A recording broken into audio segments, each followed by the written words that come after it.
Hola, hoy vamos a desarrollar temas concretos de la negociación. El título de nuestra sesión ahora es Instituciones de Negociación Penal en el marco de nuestro curso Habilidades y Estrategias de Negociación aplicado al nuevo Código Procesal Penal. El proceso evidentemente es el campo genuino para gestionar el conflicto. Y en el caso específico del nuevo modelo de proceso penal de corte acusatorio con tendencia adversarial, se ha instaurado precisamente instituciones y, ¿por qué no?, procesos especiales que dan lugar a la negociación penal, que buscan, en este caso, someter análisis, diálogo y entendimiento de estos tipos penales cometidos, en este caso, en sus diversas modalidades lógicas y, por qué no, hasta gravedades. Entonces tenemos pues el marco legal, normativo, tanto desde el derecho penal, Código Penal, y desde el derecho procesal penal, Código Procesal Penal, para poder explorar estas instituciones de negociación penal. En esa línea vamos a encontrar instituciones varias de negociación penal.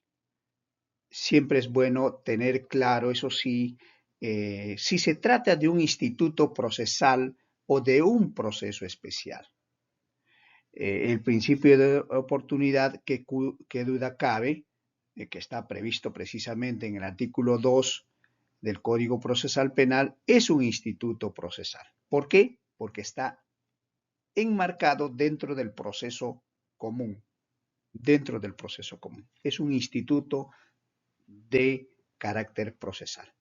Y que evidentemente este principio de oportunidad permite una negociación, una conciliación, si quieren ustedes, sea antes de llegar a lo que viene a ser hoy en día en la investigación preparatoria e incluso después de la etapa intermedia, es decir, hasta ese estadio procesal de la etapa intermedia podemos procurar instar lo que es el principio de oportunidad. Por otro lado, también tenemos el acuerdo reparatorio, que también viene a ser un instituto procesal que ha sido incorporado posterior al principio de oportunidad. No es lo mismo. A veces encuentro confusiones ahí. Se asimila como si fueran lo mismo y no es así. Tienen presupuestos diferentes, tienen lógicas diferentes. Sin embargo, guardan algo en común, que son institutos procesales. ¿Por qué? Porque están dentro de lo que viene a ser el proceso común. Aquí también se entra una lógica de conciliación a partir de la iniciativa del propio Ministerio Público y, por qué no, también del agraviado, y que lo que va a tender pues es a llegar a un acuerdo a las partes. La fase hasta donde se puede instar es hasta la etapa intermedia. Ambos institutos también son denominados por la dogmática procesal como criterios de oportunidad. Su fuente legal del acuerdo reparatorio es el artículo 2 del Código Procesal Penal. Por otro lado, también un instituto de negociación, perdón, un mecanismo de negociación penal es evidentemente la terminación anticipada, que ya no es un instituto, sino es un proceso especial. ¿Por qué?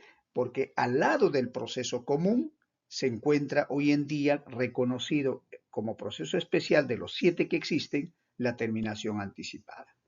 Concretamente, su base legal está a partir del artículo 468 y siguientes, y que evidentemente al ser un mecanismo de negociación permite un acuerdo, ¿no?, negociador que se va a poder dar en el marco de la intervención del juez, que incluso el juez puede instar a un acuerdo. Por otro lado, tenemos la conformidad o también denominado conclusión anticipada del juicio. que esto sí tiene ya vigencia muy importante, pero que es diferente a la terminación anticipada porque se trata de un instituto procesal al estar insertado dentro de la fase de el juzgamiento. En la primera fase del juzgamiento es posible instar la conformidad.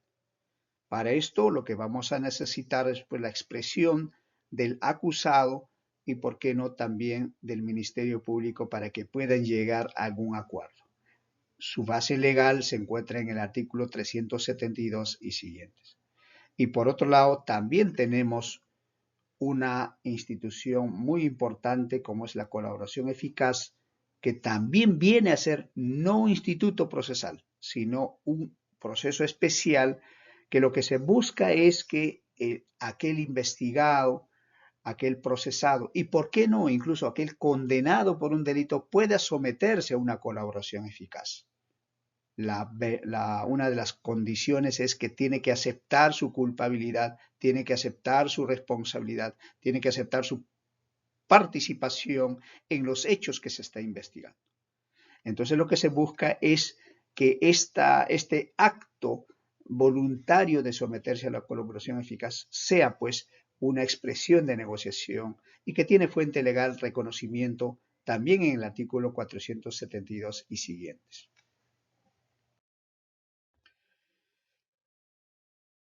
Siempre en cada uno de estos institutos negociales vamos a encontrar, qué duda cabe, problemas de aplicación. Y ahí está la riqueza de esta maestría. No nos vamos a limitar simplemente a conocer de lo que ya está establecido en la ley, sino identificar problemas dogmáticos jurisprudenciales.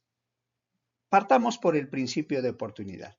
¿Qué problemas dogmáticos jurisprudenciales hasta el día de hoy se han presentado? Hay muchas, solamente algunas estamos señalando acá. Por ejemplo, ¿no? Hubo una confusión si el principio de oportunidad es equivalente al acuerdo reparatorio. Hemos adelantado que no es así. Incluso su nacimiento legislativo es de fechas distintas. Primero nació el principio de oportunidad y después, mucho después todavía, nació el acuerdo reparatorio. Si algo queremos encontrar de común, sí es que ambos son lo que viene a ser los criterios de oportunidad, ¿no? Así lo reconoce en este caso la dogmática procesal penal. Pero también se ha presentado en el principio de oportunidad si ésta puede aplicarse en delitos de violencia familiar. Ahí hay jurisprudencia importante, relevante de la Corte Suprema en la que debate este tema. Entonces va a ser muy importante la reflexión de parte de ustedes para que justamente podamos someterlo a un análisis crítico en las sesiones sincrónicas. ¿Se puede instar en la etapa intermedia el principio de oportunidad? La respuesta será si primero encontramos alguna fuente legal. Y para eso, de repente, es necesario interpretar este concepto de lo que hemos denominado criterios de oportunidad. ¿Qué cosas entendemos por criterios de oportunidad? ¿Qué comprende el concepto de criterios de oportunidad? En buena cuenta. ¿Solamente al principio de oportunidad? ¿Solamente al acuerdo reparatorio o también a la terminación anticipada? Ahí hay discusiones respecto a estos temas, jóvenes. El acuerdo reparatorio, como hemos señalado, también se inserta como un mecanismo, una institución procesal, pero que tiene su propia lógica y tiene su propia problemática. En este caso, ¿será posible aplicar vía interpretación extensiva en delitos no previstos en la ley?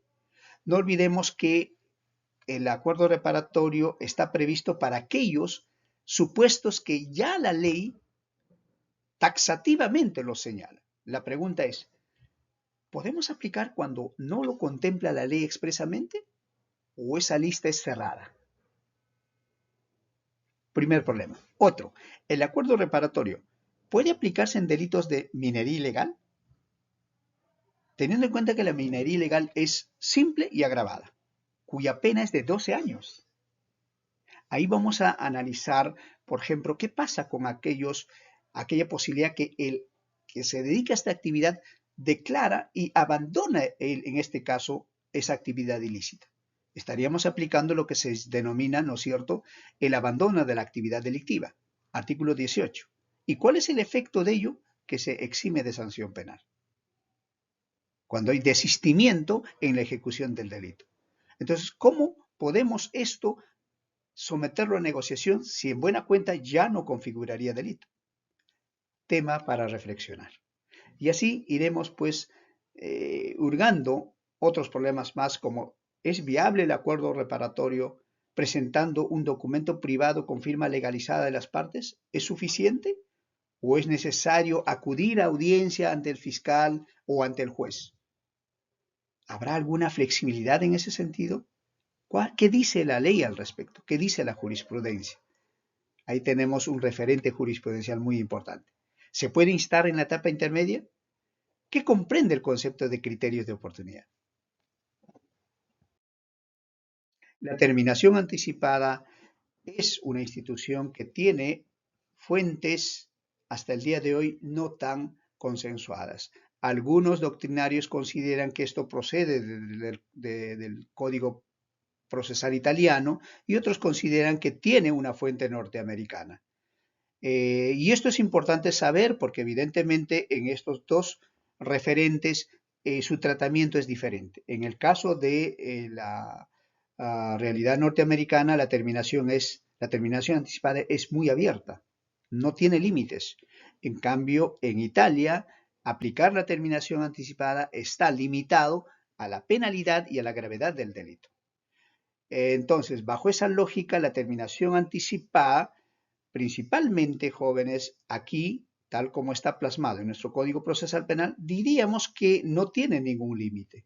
No hay ningún obstáculo para que se pueda aplicar para cualquier delito, ¿no? Y en esa línea, entonces, se han presentado también problemas jurisprudenciales. Una de ellas es si la terminación anticipada se orienta por el principio de contradicción de la etapa intermedia, porque hubo casos donde hoy en día se aplican en la terminación anticipada en la etapa intermedia, pero la etapa intermedia tiene principios que lo orientan, entre ellos la contradicción, mientras que la terminación anticipada está orientado por el principio del consenso. Entonces la Corte Suprema dice, ¿cómo compatibilizar estos dos principios contradictorios? Tema de reflexión. ¿No? Y bajo esa lógica, entonces, hay toda una discusión, no está acabada, dicho sea de paso, porque todavía observamos que en algunos distritos judiciales la terminación anticipada se está aplicando hasta antes de iniciar formalmente el control de acusación, es decir, la etapa intermedia. Otro problema jurisprudencial que ha surgido es si un integrante o un líder de una organización criminal, al día de hoy, con la modificación que ha sufrido el Código Procesal Penal, puede acogerse a la terminación anticipada. Leamos bien la modificatoria y lo que pareciera no es tanto que no pueda acogerse, sino lo que no puede es aquel líder que se acoge no va a poder obtener un beneficio, pero en puridad sí puede pedir que acogerse a la terminación anticipada. Lo que no va a conseguir es el beneficio. Tema a debatir. ¿Cuál es el rol en la terminación anticipada? Teniendo en cuenta que la terminación anticipada es una negociación que en primer lugar lo va a hacer con el fiscal. Esos acuerdos provisionales, esos acuerdos que lo hace fuera del despacho judicial, ¿tendrán vinculación hacia el juez? ¿El juez tendrá que pasarlo sin ningún control? Creemos que aquí también la jurisprudencia se ha ocupado de perfilar mejor esta problemática. La conclusión anticipada es otra institución que, por cierto, ya ha estado vigente incluso con el modelo procesal anterior. Es lo que conocemos también como, en este caso, la terminación anticipada del juicio. Terminación anticipada del juicio. O, como en España se denomina,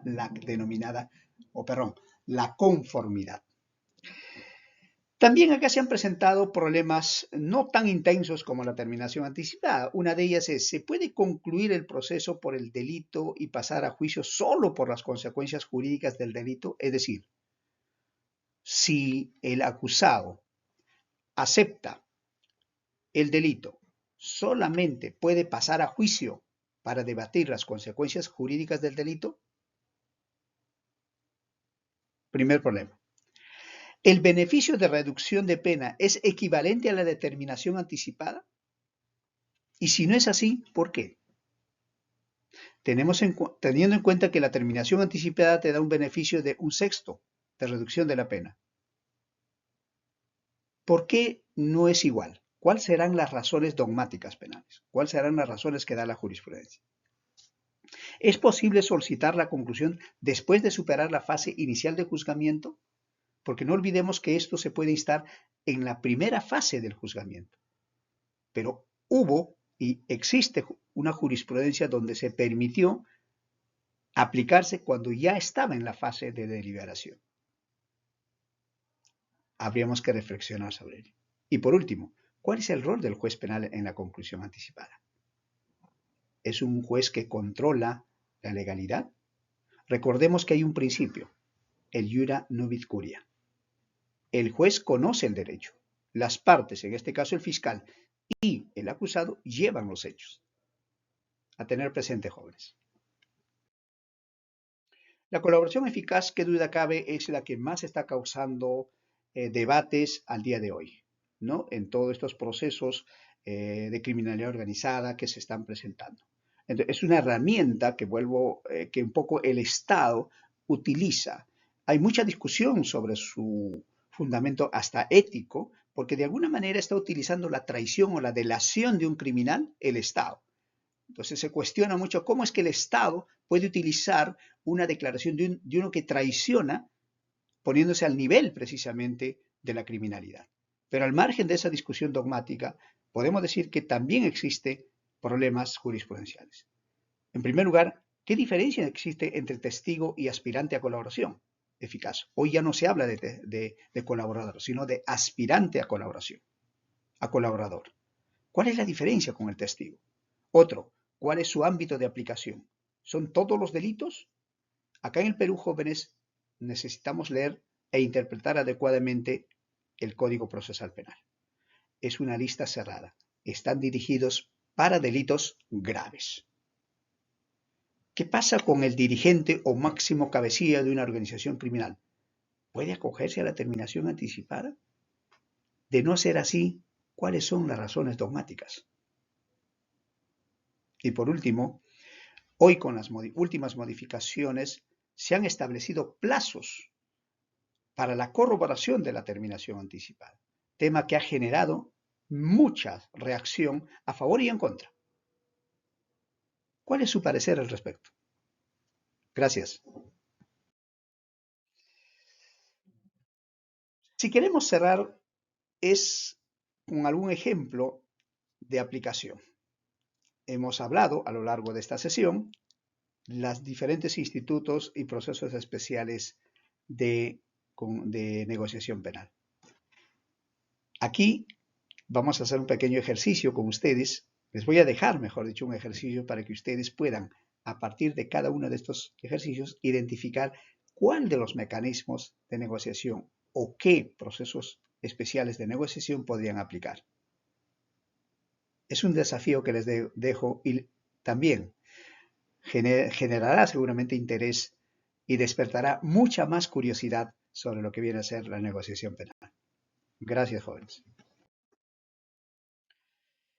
Por último, debemos decir que qué duda cabe que el modelo procesal penal y el derecho penal han permitido que hoy en día podamos hablar de la negociación penal.